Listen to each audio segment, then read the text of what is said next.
Pas de magie, pas de système, pas de donjon, pas de niveau. Juste deux hommes, leurs poings, et un empire de prêts prédateurs qui a englouti des communautés entières. Dans un genre noyé, sous des protagonistes surpuissants, aux capacités divines et aux armes légendaires, ce manhwa dépouille tout pour révéler quelque chose de bien plus dérangeant qu'un monstre ou un démon. La mécanique de la dette. Ce genre de dette qui se multiplie pendant que vous dormez. Celle qui transforme des gens ordinaires en marchandises. Le manhwa s'intitule Bloodhounds. Le titre coréen est Sanyang-Idol, chien de chasse. Écrit par Jong Chan et publié sur Naver Webtoon, c'est l'une des histoires les plus ancrées et les plus viscérales sorties de Corée ces 10 dernières années. Et elle met en scène deux protagonistes qui ne sont ni des élus, ni des héros réincarnés, ni des guerriers éveillés par un système. Ils sont fauchés, ils sont désespérés, et ils se battent. Pas avec la magie, mais avec le judo, dans un monde où la vraie violence n'est pas physique. Elle est financière. Voici Bloodhounds. Et croyez-moi, rien dans ce genre n'a frappé aussi fort. Bienvenue sur Manhwa Recap Vault. Aujourd'hui, direction un terrain très différent. Pas de fantasy, pas de isekai, pas de système de pouvoir. Juste de la narration pure, ancrée, au ras du bitume, contre l'un des enjeux sociaux les plus brûlants de Corée moderne, le prêt prédateur. Si vous cherchez quelque chose de véritablement dangereux, où les enjeux se mesurent en os brisés et familles ruinées, plutôt qu'en points de stats et arbres de compétences, c'est ici. Laissez-moi vous présenter Kim Gun-woo, car comprendre qui il est avant que le chaos n'éclate est essentiel pour comprendre pourquoi tout ce qui suit pèse si lourd. Gun-woo pratique le judo. Pas un prodige, pas un champion. Un pratiquant, au sens le plus rigoureux du terme. Il a appris son art correctement, obsessionnellement, avec cette intensité silencieuse qui attire l'attention des entraîneurs. Sa technique est précise, économique, irréprochable. Il étudie ses adversaires, identifie leurs schémas et les démonte avec une efficacité calculée. Ses projections ne sont pas spectaculaires, elles sont justes. Et dans un vrai combat, le juste l'emporte. C'est le genre de combattant qui économise son énergie comme une ressource qu'il ne peut se permettre de gaspiller. Parce que c'est le cas. Chaque mouvement a un but. Chaque prise a une intention. Il ne submerge pas ses adversaires.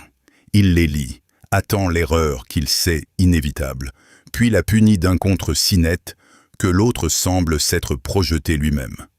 Mais Gun-woo ne se bat pas pour la gloire. Il ne court ni après un titre, ni après un sponsor.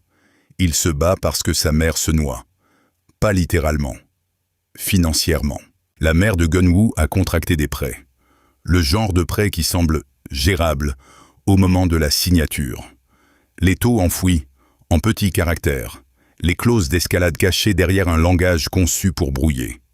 Le genre où manquer un seul paiement n'ajoute pas une simple pénalité. Cela multiplie le capital. Cela déclenche des pénalités qui s'accumulent sur d'autres pénalités. Cela transforme une somme remboursable en 2 ans, en un chiffre qui vous suivra toute votre vie. Ce n'est pas un artifice scénaristique. C'est Corée moderne. Le prêt prédateur est une épidémie qui a détruit des familles, poussé des gens au suicide, et créer une économie de l'ombre bâtie sur le désespoir humain.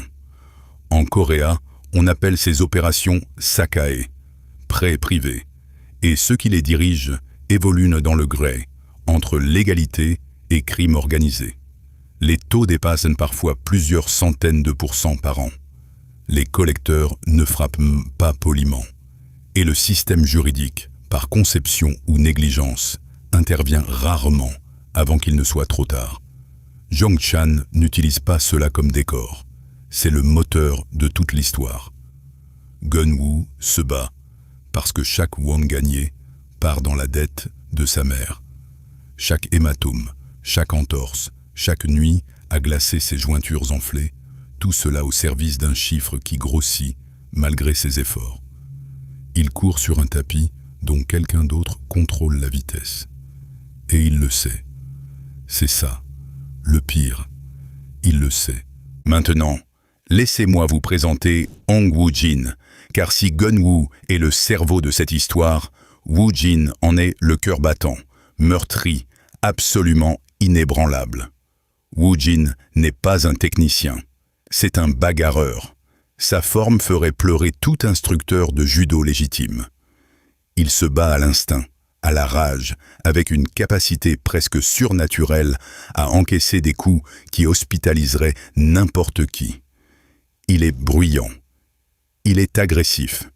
Il est le genre d'homme qui entre dans une pièce et change fondamentalement son énergie, en mieux ou en pire, selon que vous soyez à ses côtés ou en face. Là où Gun-woo calcule, Woo-jin est le chaos.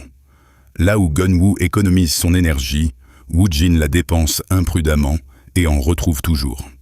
Il compense chaque déficit technique par une endurance à la souffrance qui frôle l'irrationnel. Il ne gagne pas en étant meilleur. Il gagne en restant debout, bien après que ses adversaires l'aient cru à terre. Ensemble, Gun-woo et Woo-jin forment une unité extraordinairement efficace. Cerveau et corps, précision et endurance, le stratège et le mûr. Ils sont aussi meilleurs amis. Pas de cette façon performative que les récits utilisent pour la commodité narrative. Ces deux hommes ont une vraie histoire commune. Ils ont eu faim ensemble, dormi sur le même sol, recousu leurs coupures avec du matériel volé à la supérette du coin. Leur lien s'est forgé dans la souffrance partagée et il est complètement, inébranlablement réel. L'histoire gagne votre investissement non par des révélations dramatiques, mais par des petits détails constants. La façon dont ils partagent la nourriture sans en discuter. La façon dont l'un vérifie les mains de l'autre après un combat sans qu'on le lui demande. Le contrat silencieux entre deux hommes ayant décidé que, quoi qu'il arrive, ils l'affronteront ensemble. Le monde qu'habitent Gun-woo et Woo-jin n'a rien de glamour. Ce sont des sous-sols et des entrepôts. Des salles d'entraînement sans équipement réglementaire. Un circuit clandestin où les règles sont simples. Se battre, gagner, être payé, perdre et ne rien toucher, ou pire.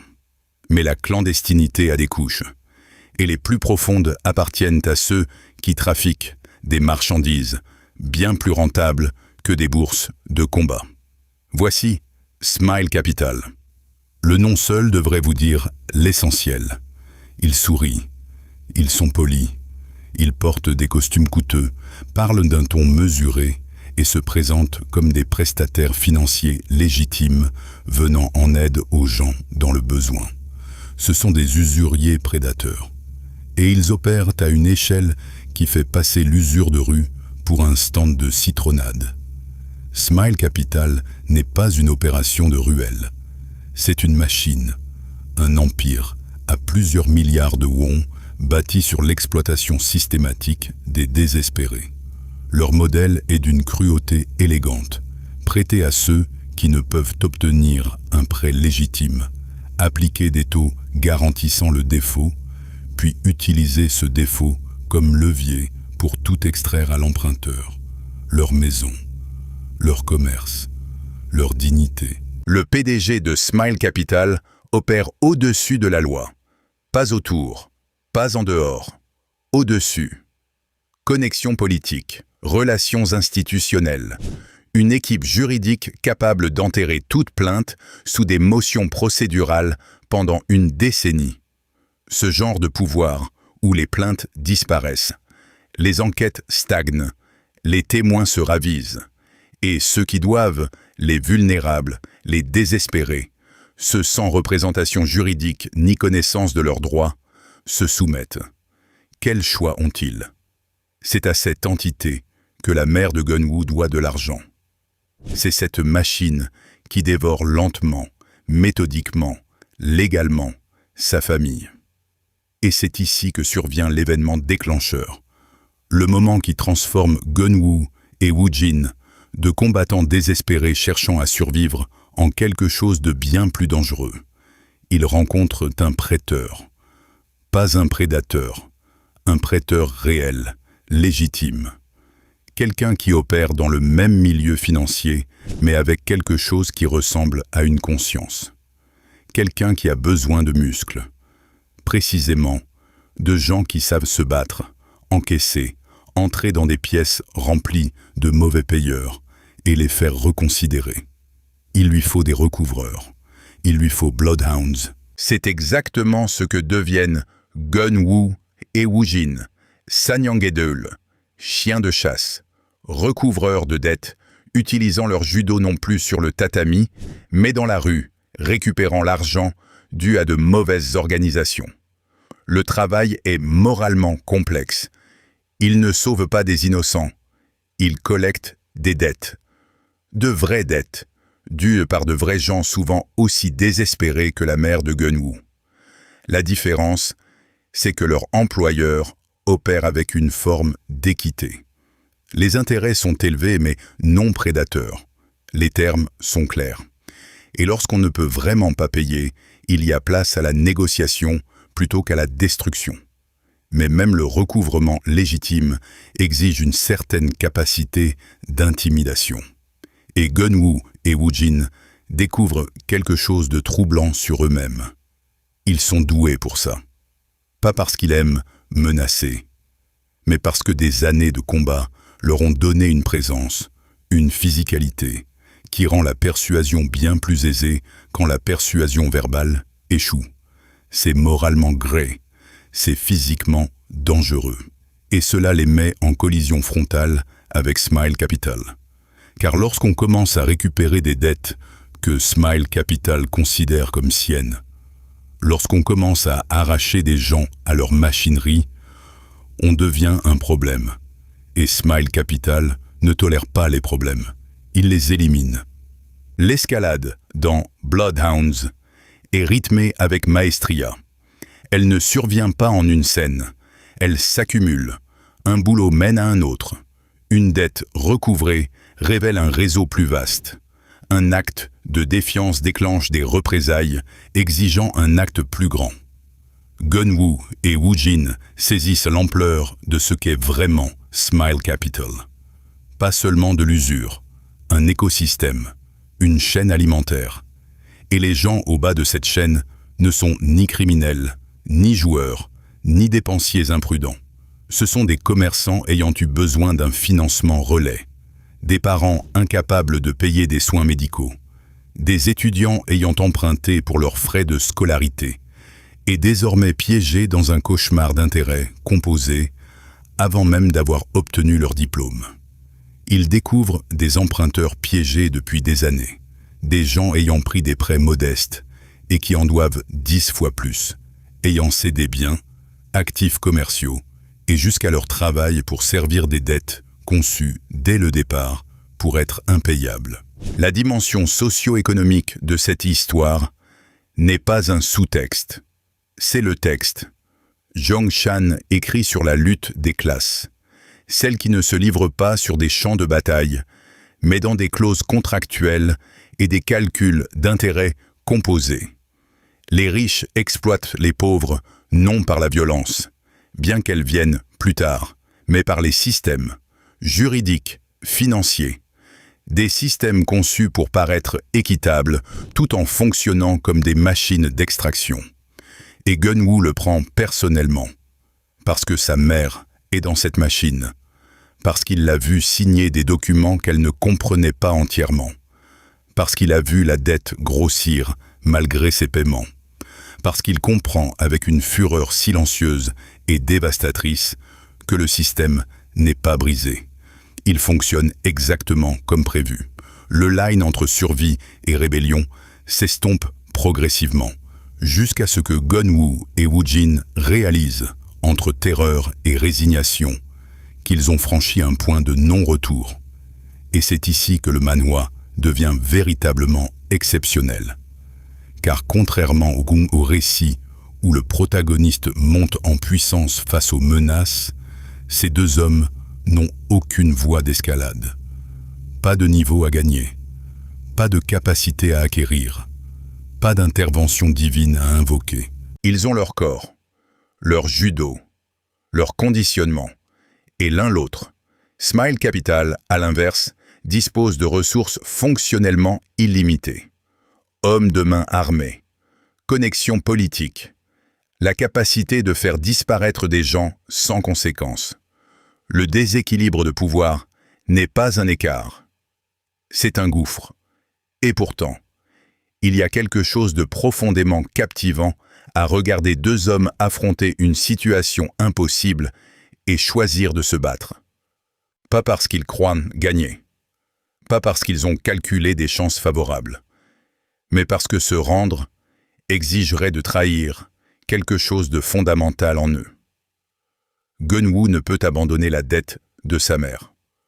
Woo-jin ne peut abandonner Gun-woo. C'est aussi simple et aussi indestructible. Les scènes de combat sont à couper le souffle. Jong-chan comprend l'anatomie d'une façon qui rend chaque impact viscéralement réel. La chorégraphie est ancrée, des projections obéissantes à la physique, des prises suivant la vraie mécanique du judo, des frappes ayant poids et conséquences. Pas d'acrobatie impossible. Pas de technique défiant la physique.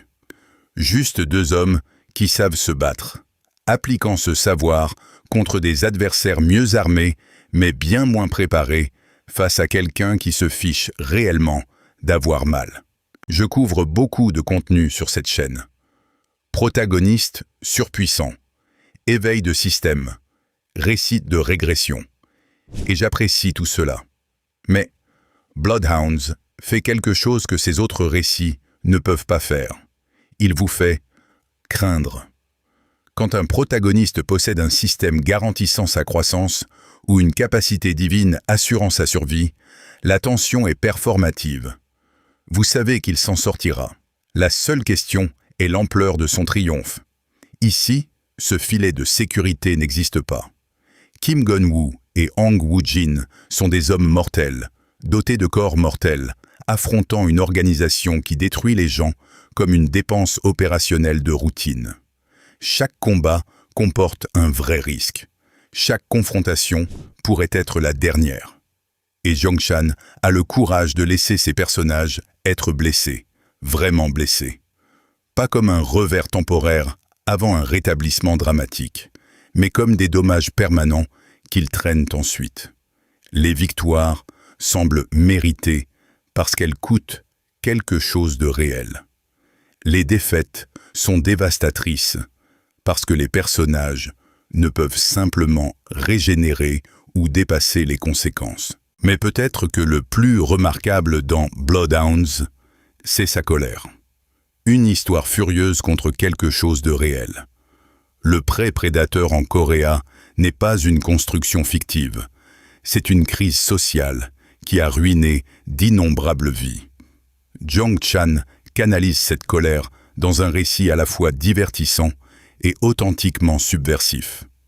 Les méchants de Bloodhounds ne sont ni monstres ni démons. Ce sont des hommes d'affaires. C'est le système lui-même. Et les héros ne sont pas des élus oints par le destin. Ce sont deux gamins fauchés ayant décidé que ça suffisait. Cette résonance élève l'œuvre du thriller policier à quelque chose de véritablement important. L'amitié entre Gun-woo et Woo-jin est la colonne émotionnelle. Dans un récit qui pourrait sombrer dans la grisaille, leur relation apporte de la chaleur sans sentimentalisme. Ils plaisantent, ils se disputent. L'énergie bruyante et chaotique de Woo-jin rebondit sur la discipline silencieuse de Gun-woo d'une façon authentiquement drôle. Il y a une scène où Woo-jin insiste sur une stratégie qui est, par toute analyse rationnelle, démente. Et l'accord silencieux et résigné de Gun-woo est plus drôle que n'importe quelle chute. Ces moments d'apesanteur rendent l'obscurité plus supportable. Et surtout, l'amitié est mise à l'épreuve. Pas par la trahison, trop facile, trop formulaïque, par les circonstances, par la question de jusqu'où vous suivez quelqu'un que vous aimez dans un combat qui pourrait vous tuer tous deux. Woo Jin n'hésite jamais. Voilà ce qui le rend extraordinaire. Pas sa résistance, pas sa hargne, sa loyauté. Absolue, irrationnelle, magnifique loyauté. L'art mérite une mention particulière. Les planches de combat de Zhang Shan ne sont pas seulement techniquement accomplies, elles sont chorégraphiées. Vous suivez la mécanique de chaque prise, chaque projection, chaque contre. L'artiste comprend le poids, l'élan et la physique de l'impact d'une façon qui donne l'impression de regarder un vrai combat, pas dans l'irin. Ce que j'ai couvert aujourd'hui est la fondation. Les premiers arcs établissent qui sont Gun-Woo et Woo Jin, leur capacité et l'envergure de l'ennemi qu'ils ont choisi d'affronter. Bloodhounds s'élargit considérablement à partir de là. Smile Capital n'est pas une simple opération criminelle. Ses tentacules s'étendent dans des institutions légitimes, des structures politiques et des industries touchant des millions de gens. Gun-Woo et Woo Jin réalisent que la bataille qu'ils ont engagée est plus vaste qu'imaginée. La machine du pré-prédateur n'est pas une entreprise, c'est un réseau. Et le démanteler exige plus que des projections de judo et des volontés de fer. Les alliés et ennemis accumulés en chemin ajoutent des couches de complexité qui enrichissent considérablement le récit. De nouveaux combattants entrent en scène. De vieilles dettes refont surface. Les lignes morales, qui semblaient claires au départ, se brouillent au point que Gun-Woo et Woo Jin doivent affronter ce qu'ils sont prêts à faire et à devenir pour aller jusqu'au bout. Mais au cœur, le récit reste ce qu'il était dès le premier chapitre. Deux hommes, leurs compétences et un refus absolu, inébranlable, d'accepter que le pouvoir n'appartient qu'à ceux qui ont la richesse et le levier. Bloodhounds a couru sur 85 chapitres sur Naver Webtoon de 2019 à 2020 et il est disponible en anglais sur Webtoon. Si vous cherchez le manhwa, le titre coréen est Sanyangedol, Sanyangedol. C'est, sans réserve, l'un des meilleurs récits criminels ancrés que le médium ait jamais produit. Et s'il vous faut une preuve supplémentaire, Netflix l'a adapté en série live-action en juin 2023, avec Woo Do-hwan dans le rôle de Gun-Woo et Lee Sang-yi dans celui de Woo Jin. L'adaptation a remplacé le judo par la boxe, mais a conservé le récit central de deux combattants face à un empire du pré-prédateur. La saison 1 a été un franc succès, et la saison 2 est confirmée avec Rain, rejoignant le casting dans le rôle d'un nouveau méchant. Que vous lisiez le manhwa original ou regardiez la série Netflix, cette histoire mérite votre attention. Si ce décryptage vous a plu, dites-moi en commentaire quel arc couvrir ensuite. Manhwa Recap Vault couvre les récits les plus marquants du genre, chaque semaine. Abonnez-vous pour ne rien manquer du prochain. Merci de votre attention. À la prochaine.